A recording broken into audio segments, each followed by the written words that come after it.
ఈరోజు ఇక్కడికి రాకముందు కాసేపటి కిందట ఎండలు తీక్షణంగా ఉన్నాయి.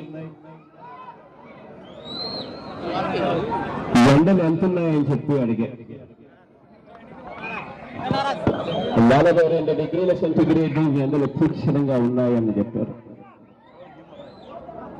మండుతున్న ఈ ఎండలను ఏమాత్రం కూడా ఖాతరు చేయడం లేదు. అభిమానం అన్నది ఎండలు ఖాతరు చేయదు, సమస్యలు లెక్క పెట్టదు. ఈరోజు మేమంతా కూడా నాగిరెడ్డి కుటుంబానికి, అఖిలమ్మకు తోడుగా ఉన్నాము అన్న స్వరం ప్రతి నోట కూడా వినిపిస్తా ఉంది. నిజంగానే ఇంతకు ముందు ప్రసాద్ మాట్లాడుతూ, ప్రభుత్వ ఎమ్మెల్యే ప్రసాద్ మాట్లాడుతూ అఖిలమ్మకు 66 మంది మేనమామలున్నారు, 65 మంది మేనమామలున్నారు అని చెప్పకనే చెప్పాడు. అఖిలమ్మ నిజంగానే మా అందరికీ కూడా అదే కోవలోనే ఉంటుంది. శోభమ్మ గురించి మేమెవరం కూడా ఇంతగా చెప్పనవసరం లేదు. కారణం ఏంటంటే శోభమ్మను 5 సార్లు ఎన్నిక చేశారు. శోభమ్మ ఎలాంటిది అన్నది సంగతి ఇక్కడ ఉన్న వాళ్ళందరికీ కూడా క్షుణ్ణంగా కూడా తెలుసు.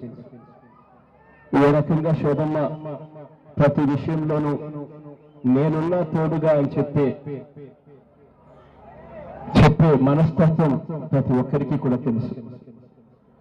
మామూలుగా రాజకీయాలలో ఎమ్మెల్యేలు అవుతారు, రాజకీయాలలో నాయకులు కూడా అవుతారు. కానీ రాజకీయాలలో ఎమ్మెల్యేలకు, మంచి ఎమ్మెల్యేలకు ఒక తేడా ఉంది. ఆ మంచి ఎమ్మెల్యే అన్న వ్యక్తి ఏం చేస్తారు అని అంటే, ఆ మంచి ఎమ్మెల్యే అన్న వ్యక్తి రాజకీయాలలో మీకు ఏ సమస్య వచ్చినా మేము ఉన్నాము అని చెప్పి రుజువు చేసుకుంటారు ఆ మంచి ఎమ్మెల్యేలు. ఆ కోవలోకి శోభం వస్తుంది. ప్రతి విషయంలోనూ నేనున్నాను, తోడుగా ఉండేదని. ఇంతకుముందు ఇదే కర్నూలు జిల్లాకు చెందిన సాయన్న మాట్లాడుతూ ఒక విషయం అన్నాడు, అన్ని విషయాలలోనూ జగన్కు తోడుగా ఉండేది, జగన్ మీద ఈగ కూడా వాళ్ళనిచ్చేది కాదు అని.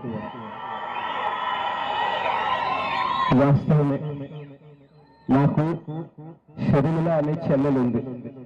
కానీ వాస్తవం చెప్పానంటే శోభమ్మ అని ఒక అక్క కూడా ఉండేది అన్నది అంతే వాస్తవమైన విషయం. నాకు బాగా గుర్తుంది. అన్యాయంగా తీసుకెళ్లి నన్ను జైల్లో పెట్టారు. ప్రజల్ని ఎవరిని కూడా చూడనిచ్చే పరిస్థితి కూడా ఉండేది కాదు. 6 నెలల తర్వాతనో 4 నెలల తర్వాతనో అనుకుంటా ఒకసారి కోర్టుకు నన్ను తీసుకొచ్చారు. ఖచ్చితంగా కోర్టుకు వచ్చి అటెండ్ కావాలి, హాజరు కావాలి అని అంటే జైలు నుంచి నన్ను కూడా తీసుకొచ్చారు. అది నాకు బాగా గుర్తుంది. శోభమ్మ నా చేయబట్టుకుని శోభమ్మ కళ్ళల్లో 60 నీళ్లు పెరిగాయి. నిజంగా ఆ రోజు నాతో పాటు నా భార్య, మా అమ్మ, వాళ్ళతో పాటు శోభమ్మ కూడా జైలుకి వచ్చింది, ఆ కోర్టుకు వచ్చింది. ఎందుక పరితపించింది అని అంటే, నీకేంటి ఈ సమస్యలు అని ఎంతగా బాధపడిందనంటే, ఒక అక్క తమని కోసం ఏ మాదిరిగా బాధపడుతుందో ఆ రోజు ఆ కళ్ళల్లో నేను ఆ బాధను చూశాను. అందుకే ఇవాళ శోభమను పోగొట్టుకోవడం నిజంగా నాగిరెడ్డిలకు, ఈ కుటుంబానికి ఎంత బాధ కలిగించిందో నాకు కూడా అంతే బాధ కలిగించింది. శోభమని ఎప్పుడు కూడా మర్చిపోలేము. శోభమ్మ మనందరి గుండెల్లో ఎప్పటికీ నిలిచిపోతుంది.